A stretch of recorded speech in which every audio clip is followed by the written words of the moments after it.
بسم اللہ الرحمن الرحیم حسبی اللہ لا الہ الا ہو علیہ توکلت وہو رب العرش العظیم۔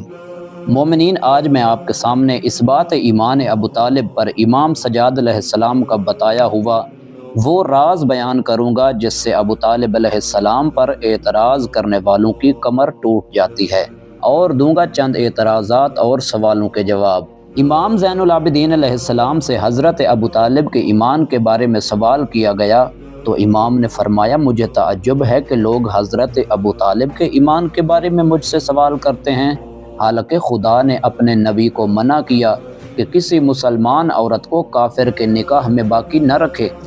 فاطمہ بنت اسد امام علی علیہ السلام کی والدہ ان عورتوں میں سے ہیں جو سب سے پہلے اسلام لائیں، اور وہ اپنی وفات تک ابو طالب کے نکاح میں رہیں۔ مومنین، دلیل کی وضاحت کرتے ہیں۔ قرآنی اصول ہے، قرآن کریم میں واضح حکم ہوا ہے، لا تمسکوا بعصم الکوافر، یعنی مسلمان عورت کافر کے نکاح میں باقی نہیں رہ سکتی۔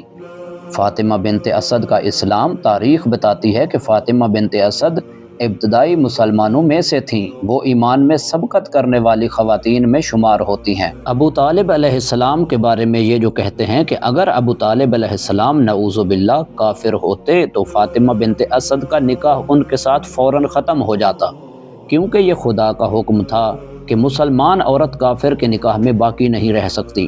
لیکن ہم دیکھتے ہیں کہ وہ وقت وفات تک ابو طالب علیہ السلام کی ان کی زوجیت میں رہیں۔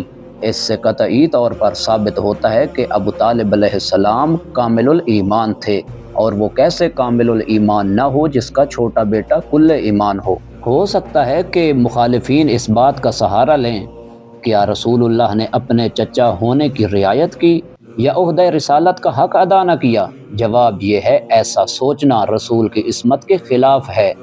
ایسا سوچنے والا خود رسول کا مجرم ہے، صحیح مسلمان نہیں۔ یہ ممکن نہیں، کیونکہ رسول خدا کی عصمت اور عہدہ رسالت کے مطابق وہ ہر وقت حق کو واضح کرنے کے پابند تھے۔ اگر ایمان نہ ہوتا تو خاموشی نہ رہتی۔ یہی خاموشی ظاہر کرتی ہے کہ حضرت ابو طالب علیہ السلام کا ایمان دن میں سورج کی طرح واضح اور روشن تھا۔ دوسرا سوال، اگر نعوذ باللہ ابو طالب علیہ السلام کافر ہوتے تو دو صورتیں ہی ہو سکتی تھی، یا تو مخالفین یہ مانے کہ فاطمہ بنت اسد مسلمان نہیں ہوئی، حالانکہ وہ اولین مسلمہ خواتین میں سے ہیں، یا مخالفین کو یہ ماننا پڑے گا کہ اللہ کا بنایا ہوا قانون ٹوٹ گیا، حالانکہ اللہ کا قانون ناقابل تغیر ہے۔ سورہ یونس میں ہے کہ لا تبدیل لکلمات اللہ، اللہ کے بنائے ہوئے قوانین اور کلمات نہیں تبدیل ہوتے۔ ممکنہ اعتراضات اور ان کے جواب۔ ممکن ہے کہ حکم قرآنی لا تمسکوا بعصم الکوافر بعد میں نازل ہوا ہو، اس وقت یہ حکم موجود نہ ہو۔ جواب، یہ حکم ابتدائے اسلام میں ہی نازل ہوا جب مکہ میں مسلمان خواتین کو کافروں سے نکاح سے الگ کر دیا گیا۔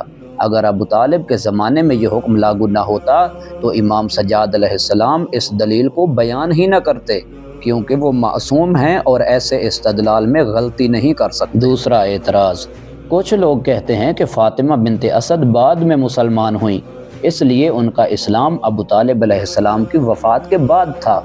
جواب، یہ دعویٰ تاریخ کے خلاف ہے۔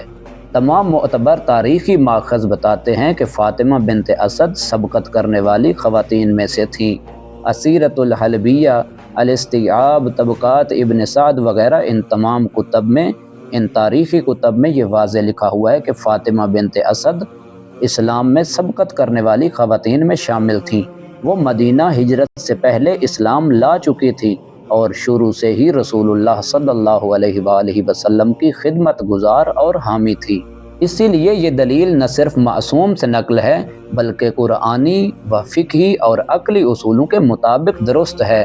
مومنین، ویڈیو کا مقصد مولا کے فرمان کو حقیقی معنوں میں پہنچانے کی کوشش ہے، مقصد کسی کی دل آزاری نہیں۔ ویڈیو اچھی لگی ہو تو چینل نور کربلا کو ضرور سبسکرائب کریں، شیئر کریں، لائک کریں، اور اگر کوئی سوال ہو تو کمنٹس میں ضرور لکھیں۔ محسن عباس قمی کو دعاؤں میں یاد رکھیے۔ اللہ حافظ۔